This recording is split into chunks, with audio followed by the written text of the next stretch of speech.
విద్యార్థి సంఘాలు ప్రధానంగా తల్లిదండ్రులు ఆందోళన చేస్తూ ఉన్నారు. ఈ దేశ విద్యాశాఖ మంత్రి కానీ ప్రధాని కానీ దీని మీద స్పందించట్లేదు. మన్ కీ బాత్ పరీక్షపైనే వాళ్ళు చర్చిస్తూ ఉన్నారు తప్ప ఈరోజు ఈ విద్యార్థులు ఈ దేశంలో 30 లక్షలకు మేము పేపర్ అమ్ముకున్నామని చెప్పేసి ఓ పక్క బీహార్లో సిట్ ఏర్పాటు చేసి వెలుగులోకి వస్తున్నా సరే ఇప్పటికీ కేంద్ర ప్రభుత్వం చర్యలు తీసుకోవట్లేదు. అందుకే విద్యార్థి యువజన సంఘాలుగా తెలంగాణ రాష్ట్రం నుంచి మేము ప్రభుత్వాన్ని డిమాండ్ చేస్తూ ఉన్నాం. తక్షణమే ఎన్టీఏని రద్దు చేయాలి. నీట్ పరీక్ష ఏ రాష్ట్రానికి ఆ రాష్ట్రం నిర్వహించుకునే వెసులుబాటు కల్పించాలి. నీటితో పాటు రద్దయిన నెట్ ఎగ్జామ్ ఏదైతే ఉందో net exam CSR net exam ఆ పరీక్షల అభ్యర్థులు వాళ్ళు అనేక వందల వేల రూపాయల ఛార్జీలు పెట్టుకొని నష్టపోయారు. వారికి తక్షణమే నష్టపరిహారం ఇవ్వాలి. ఈ తక్షణమే విద్యాశాఖ మంత్రి రాజీనామా చేయాలని తెలంగాణ రాజ్భవన్ ముట్టడిస్తా ఉన్నాం.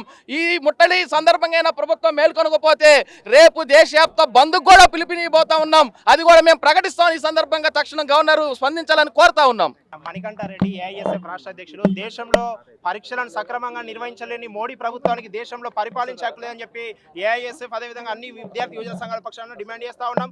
దేశంలో నీట్ పేపర్ లీకేజ్ 24 లక్షల మంది విద్యార్థుల జీవితాలు రోడ్డు మీద పడ్డా ఇప్పటికీ రాష్ట్రంలో ఉన్నటువంటి గవర్నర్లు, కేంద్ర మంత్రి, అదేవిధంగా విద్యాశాఖ మంత్రి, అదేవిధంగా ప్రధాని స్పందించకుండా ఇలా విద్యార్థుల పక్షాన మాట్లాడకుండా ఇలా నీట్ పేపర్ లీకేజ్ జరిగిన నీట్ పేపర్ను రద్దు చేసి తిరిగి మళ్ళీ పరీక్ష నిర్వహించకుండా ఇలా ఎన్టీఏని రద్దు చేయకుండా ఎన్టీఏపై పూర్తి స్థాయి విచారణ చేయకుండా ఇలా బీజేపీ ప్రభుత్వం పూర్తిగా విద్యార్థుల జీవితాలు చెలవాటం ఆడుతా ఉంది. ఇలా బీజేపీ పాలిత రాష్ట్రాల్లోనే పేపర్ లీకేజ్ జరిగి బీజేపీ పాలిత రాష్ట్రాల్లోనే ఇలా ఎక్కడికక్కడ పేపర్లు అమ్ముకున్నా కూడా ఎందుకు మోడీ స్పందిస్తలేడు? ఇలా పరీక్ష పే చర్చే ఇష్టానుసార కుల రాజకీయాలు, మత రాజకీయాల మీద మాట్లాడేటువంటి మోడీ గారు, బీజేపీ మంత్రులు, గవర్నర్లు ఇలా 24 లక్షల మంది విద్యార్థులు రోడ్డు మీద పడ్డా ఎందుకు స్పందించాలని ఈ సందర్భంగా మేము డిమాండ్ చేస్తా ఉన్నాం. వెంటనే గవర్నర్ రాష్ట్రాల వారిగా నీట్ పరీక్షలో పేపర్లు అవకతవకలు జరిగాయని కేంద్రానికి వెంటనే మీరు నివేదిక ఇవ్వండి. మళ్ళీ నీట్ పరీక్ష నిర్వహించాలి. కేంద్రంపై ఒత్తిడి తెండి.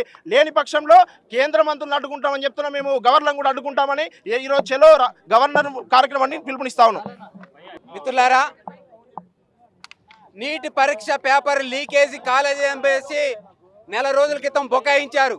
కానీ కొంతమందికి డౌట్ వచ్చి ఇది పేపర్ లీకేజ్ అయిందని చెప్పేసి తీగలాగితే డొంక కదిలినట్టుగా ఒక్కొక్క రాష్ట్రంలో ఒక్కొక్క కోచింగ్ సెంటర్ అని చెప్పేసి తిప్పికొట్టారు. కానీ ఇప్పుడు 6-7 రాష్ట్రాలలో దాదాపు 10 రాష్ట్రాల వరకు లీకేజ్ అయింది. 24 లక్షల మంది విద్యార్థుల భవిష్యత్తే కాదు ఇది.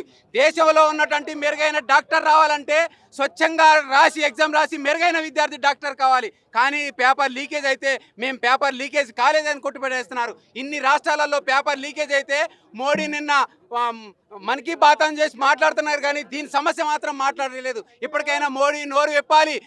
నీట్ పేపర్ లీకేజీ దాని మీద స్పందించాలి. దీన్ని రద్దు చేయాలి. ఆయా రాష్ట్రాలలోనే రాష్ట్ర ప్రభుత్వాలకి నిర్వహించుకునే విధంగా ఈనాడు చర్య తీసుకోవాలని చెప్పేసి ఈనాడు విద్యార్థి యువజన సంఘాలు రాజ్భవన్ ముట్టడి చేస్తా ఉన్నాం. ఇకనైనా ప్రభుత్వం స్పందించకపోతే మరొక పెద్ద ఎత్తున విద్యా సంస్థలు దేశవ్యాప్తంగా బంద్ చేస్తామని ఈ సందర్భంగా హెచ్చరిస్తున్నాం. నా పేరు ప్రదీప్, POL